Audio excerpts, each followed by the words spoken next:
Hi, my name is Jessie. I am a dietetic intern at Seattle Pacific University, and I'm at Lynnwood Food Bank. I'm doing a cooking demo for you.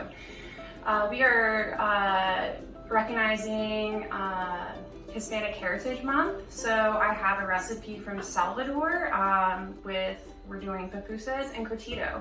Right now I have the ingredients for my curtido, which is going to be a pickled cabbage salad to go on top of the pupusas.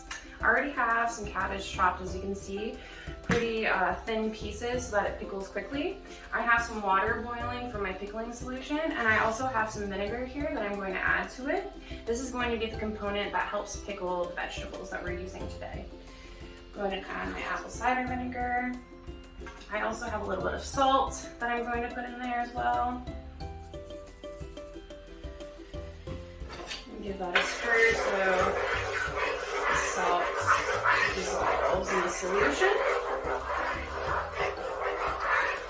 Give that a minute, and while that is heating up to a boil, I'm going to go ahead and get the rest of my vegetables ready. So I'll finish cutting my cabbage into thin pieces. I've quartered the cabbage to make it more manageable for cutting. Some of the great things I love about cabbage, the benefits of it, is that it's high in vitamin C, which is really great for your immune system, high in vitamin K, which is really great for your bone health and blood health, and it's high in fiber, potassium, and folate, good for your digestive system as well.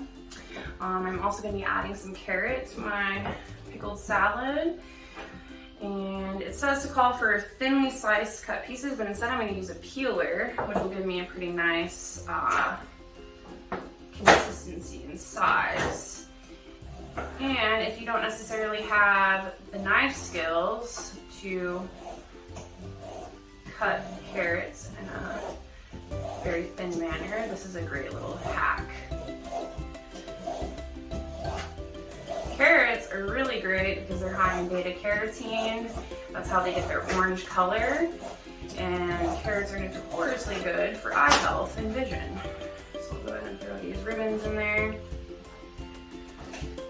Keep going while my solution is still boiling. We'll put that to the side. I'm going to add some red onion, also really great for pickled salads. If you don't know how to cut an onion, I'll go ahead and show you. I know they can kind of be tricky.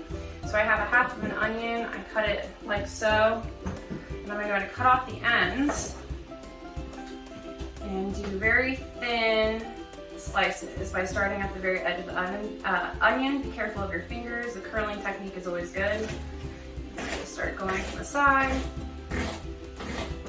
cutting thin strips of the onion.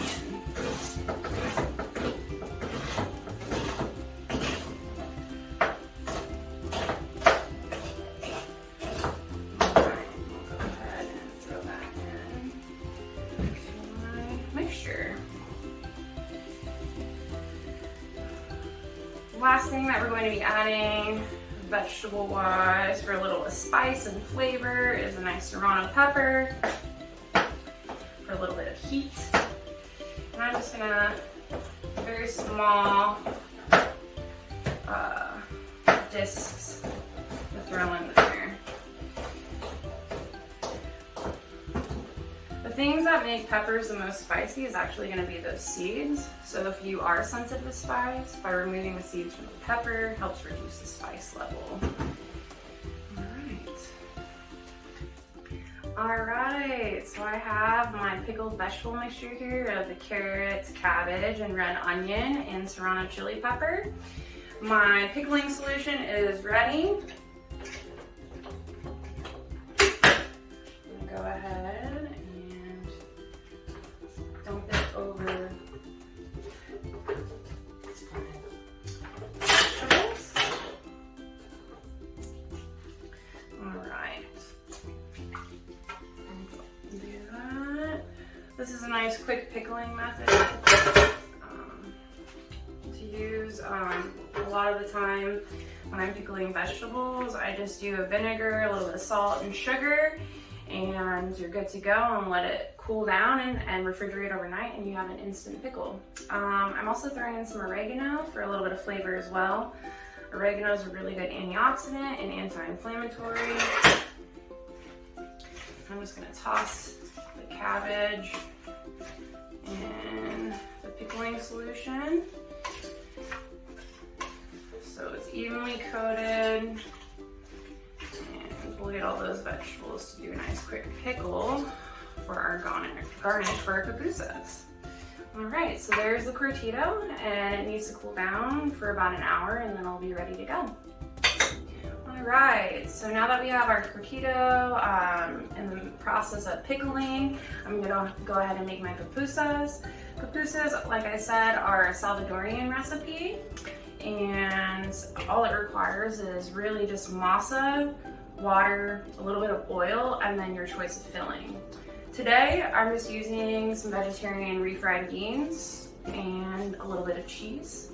Why I chose this recipe is because it's very versatile. You can use any fillings you like, and masa is really great for various different uses, but it's also really high in folic acid, which is great for pregnant women. Folic acid is actually very important in your first trimester of pregnancy. So I'm gonna go ahead and add a cup and a half of water to my masa flour, and it's 2 cups to 1.5, just to give you a reference. I'm gonna go ahead and mix it, and this is gonna kind of give you a dough-like consistency, so you'll be able to shape some balls out of this. Pupusas, just to give you an idea, is more like kind of a savory pancake, because we're gonna cook them on a griddle, and they are flat like pancakes, so similar to that, to give you an idea of what they look like and what they are. All right, so now I have my masa dough. As you can see the consistency, it's malleable, you can work it with your hands. You're gonna take small amount and kind of roll it. You probably want the size of your palm would be a good size, like so. And I'm just gonna make a bunch of balls to get them ready, and then I'll add my filling, and then we'll be ready to cook. All right, so now I have my pupusas formed, and I'm gonna show you how I went ahead and filled them. You're gonna wanna make your dough balls, and then you're gonna wanna make a little well for your filling. Sometimes the dough gets a little dry, so it's okay to use a little bit of water to kind of make sure that your dough stays together. As you make this little well, just enough where you're gonna be able to kind of pinch it close pretty seamlessly, right? As you can see, keep adding water as I'm making the well to make sure that it still stays intact. All right, so I'm gonna take a little bit of the beans, a little bit of the cheese,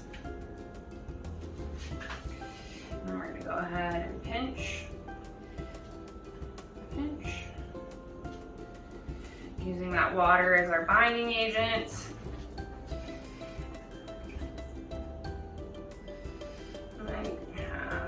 Dough ball filled, right? Then you're gonna go ahead, make sure that it's all sealed up, nice like so. And I'm gonna go ahead and flatten it. I just use the palm of my hand, using that water again, like I said, as your binder to keep your nice disc. And you wanna kind of flatten it to about being like a 1/2 inch thick, a little bit thicker than, probably twice as thick as what you would imagine a pancake would be, to give you an idea. So you have a nice disc. My skillet here heated on a nice medium heat with a little bit of oil on the bottom, just to give it enough so the masa does not stick to the skillet. So we're gonna go ahead and I'm just gonna give it a nice one more flatten down before adding it.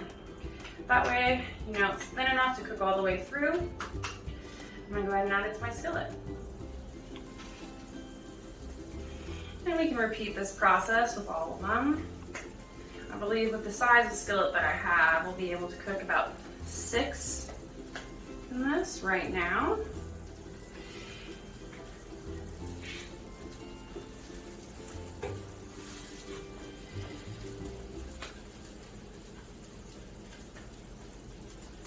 And just a reference of how long these take to cook, probably about 2 minutes on each side. You want to see that they're getting golden brown, a little bit crispy on the outside, and they'll be soft in the middle for texture.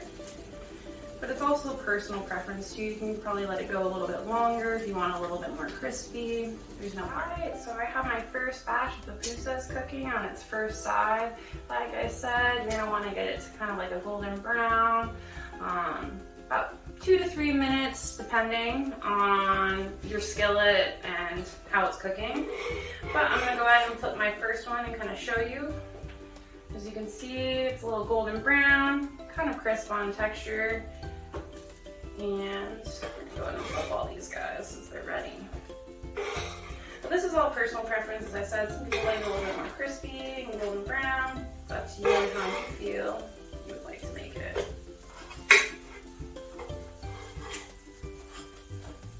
Alright, so I'm going to flip them, and about another 2 to 3 minutes on that side, and your pupusas will be ready to serve.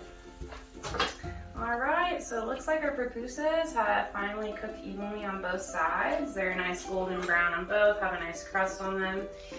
So we're going to go ahead and plate one. As you can see, the final product. And then our Curtido that's been marinating in the pickling solution. I'm going to go ahead and top it with that. Looks super good. And there you have it.